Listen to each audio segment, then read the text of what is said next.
Land titling act పైన TDP తప్పుడు ప్రచారాన్ని చేయాలని, ప్రజల్ని అసత్యపు విషయాలతో తప్పుదారి పట్టించాలని ప్రయత్నం చేయడం మీద ఈసీ సిఐడి చేత దర్యాప్తు జరిపించాలని ఆదేశించింది.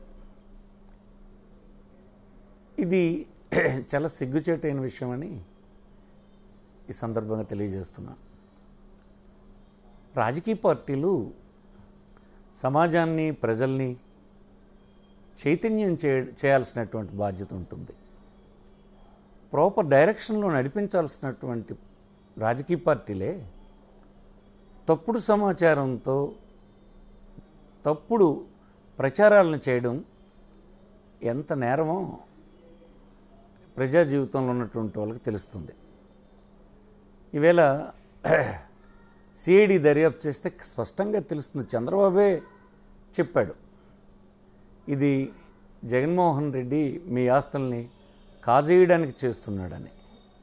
కానీ కేంద్ర ప్రభుత్వం ఈ టైటిలింగ్ యాక్ట్ అవసరాన్ని, టైటిలింగ్ యాక్ట్ మేమే డ్రాఫ్ట్ చేశామని, ఇది ప్రధానమంత్రి చాలా ప్రాధాన్యత అంశం కింద చూస్తున్నారని చెప్పిన తర్వాత అతను ప్రజల ముందు తల వంచుకున్నాడు. ఈవేళ క్షమాపణ చెప్పాల్సినటువంటి అవసరం ఉంది.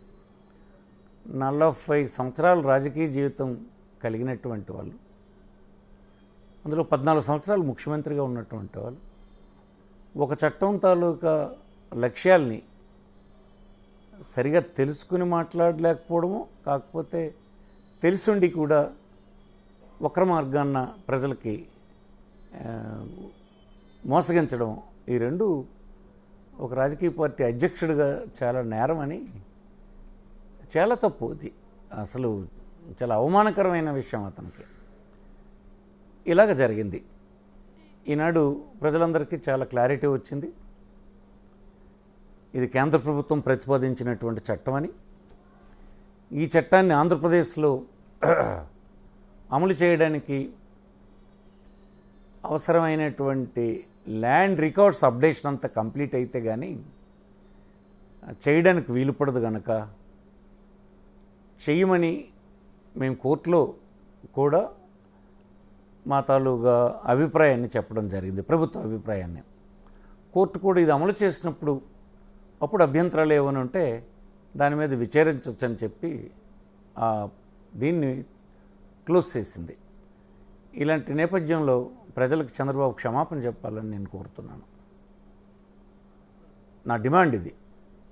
ఇలాగ తప్పుడు సమాచారాలతో ఏ ఒక్కరు ఇలా ప్రజలు తప్పుదారి పట్టించకూడదు. అది రాజకీయ పక్షాలకి వారి బాధ్యతలకు విరుద్ధమైనటువంటి పనిది.